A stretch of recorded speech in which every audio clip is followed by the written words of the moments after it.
Dear students, welcome to another training session of QuickBooks Enterprise. In today's lecture, I will teach you how to record vendor payments. Vendor payments can be of two types. Number one, either you are making a payment against the bill which you have already recorded in QuickBooks, and the second payment is as an advance payment to the supplier, for which till now you did not record any bill. At first, I will teach you how to make an advance payment to a vendor. For this purpose, just come to the vendor center. From here, choose the supplier for which you want to write a check. Then select this option, write checks. In this window, when you move from this name to any next column, you click here. QuickBooks will ask you that you have some unpaid bills for this vendor. Either you want to go to the pay bills form and make payment against these unpaid bills, or you just want to write a check to the supplier. So I will choose this option that I want to just write the check. Okay, then next thing, from here there is one option, it is selected, that print this check later. So I will choose this option, uncheck this box. Now what QuickBooks will do, automatically it will give the next check number in my checkbook. Okay, QuickBooks has memorized the previous check number which I write using QuickBooks check window, and now it will give the next check number to this payment. Then I will come to the amount section and I will write here the amount 10,000 dirham. Okay, in the memo I can write here that check number 501352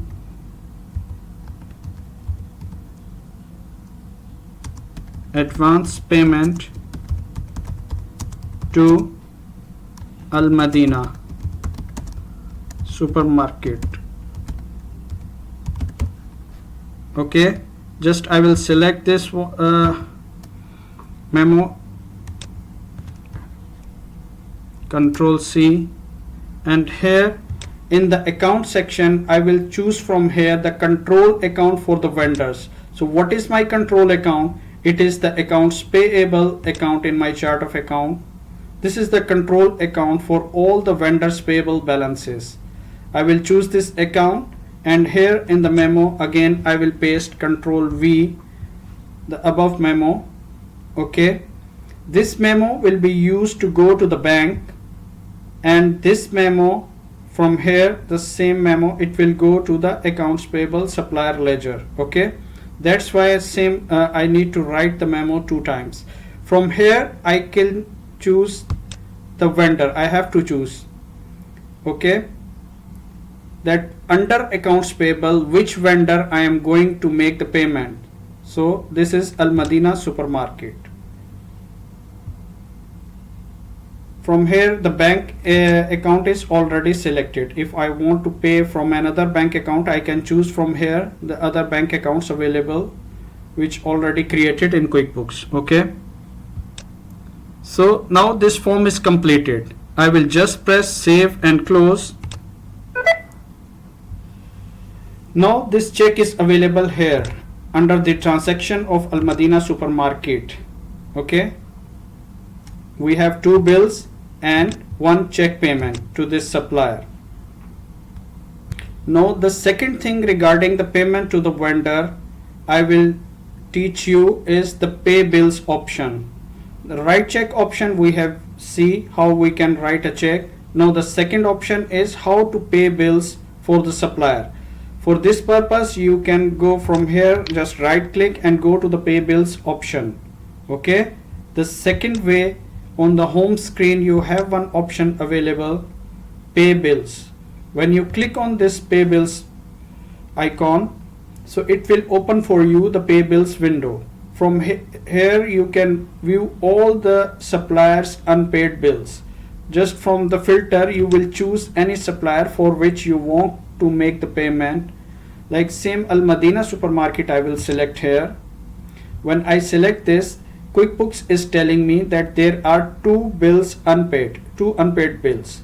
Okay, when I select any bill, the older bill is 25 of July. So this one I will select, and now QuickBooks is telling me that there are some credits available. Like we have written a check for this supplier, so I can apply these credits which is already available here to these bills also. But if I do not want to apply these credits, I want to use these credits to be used later in another bill, so I will not do anything with this option. Just I will choose from here my bank account, okay, and assign check number, date. If I want to change the date, is it not a current date, so I can change the date from here.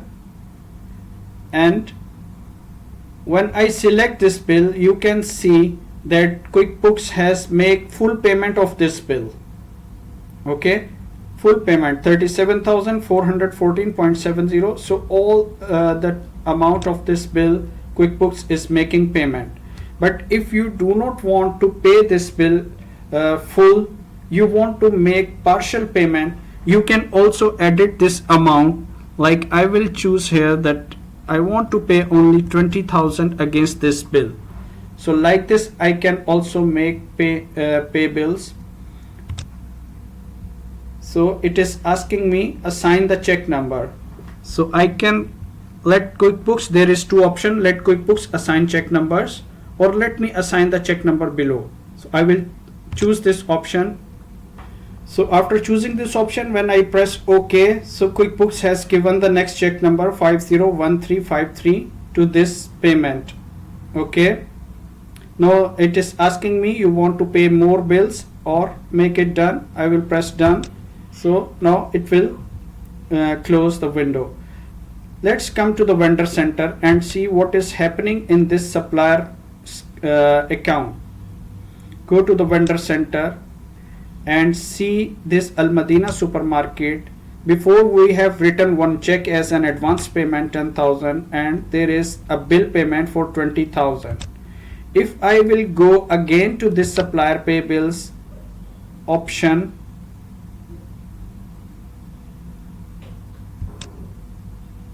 so here you can see that when I will select this same supplier Al Madina supermarket, so here this bill is not 37,000, it is only 17,000 due amount showing here, because 20,000 out of this bill we have already paid. Now the another thing we will see that if I want to use the credits for 10,000 which I have already recorded here, so I will just press here set credits. Okay, from here I will check this box 10,000 completely I want to assign and make it done. So now what QuickBooks is doing, from this 17,414 credits used 10,000, and the remaining balance for this bill unpaid is 7,414.70. When I will press here pay selected bill, so what QuickBooks will do, this amount QuickBooks will pay, okay, with this bill. Let's see, pay bills. Again it is asking me what is the check number. Let QuickBooks assign the check number. Okay, so the next check number 401354 QuickBooks has given to this check. So make it done. Now you can see that here we have two bill payments. Okay, in this bill only 7,414, the bill unpaid bill was 17,000. So what QuickBooks done for me, 10,000 of this check QuickBooks has deducted from this bill, plus the remaining balance they make another check. So now we have three checks for this vendor, 501352, 501353, and 501354. These are the check numbers which we have issued to this vendor. Now a question may arise in your mind that what is the difference between write check and pay bills option, because both of these methods are decreasing the supplier balance. Either you are writing a check or you are making payment of the bills. Both of these methods will decrease the balance. So why we are choosing both of these methods? What is the purpose behind? Yes, you are absolutely right. Both of these methods are decreasing the total balance of the supplier in QuickBooks, in the vendor center, as well as in the individual supplier general ledger. Then what is the purpose behind to use the pay bills window separately other than the write check option? So actually QuickBooks is helping you to track the bills which you have not paid. So if you go to the pay bills window, here you have a list of all the unpaid bills for all suppliers. So you can see here that how much bills you have which you did not pay yet. And also you can choose any particular supplier here and see how many bills for this particular supplier are still unpaid. And if there is any advance payment to this supplier against all of these bills what you have recorded, that is also listed here in the option set credits. So in short, the write check option will decrease the supplier balance in the ledger, in the accounts, but it will not reduce anything from the unpaid bills amount. Just imagine in your mind, now this is just the starting of your business and you have, for this Alsif Traders, you have only 2 bills available here. So after 2 years, after 3 years, when you have hundreds of bills for each of the supplier, then how hard it will be for you to track the unpaid bills for this amount, 99,300. You have hundreds of bills. So how you will track? So QuickBooks is helping you. Just come to the pay bills option. So out of hundreds of bills, QuickBooks will list down for you that for this Alsif Trader supplier, you have 2 bills unpaid which total 108.53, and when you choose any of this bill, it will tell you that 1,500 is there still, which the credit as a credit which you did not use. So this is the thing, the pay bills option is helping you to track the unpaid bills of your suppliers. I hope you have perfectly learned all the things we have discussed in this session. If you find this course beneficial, give this course 5-star rating and share it with your friends. Thank you.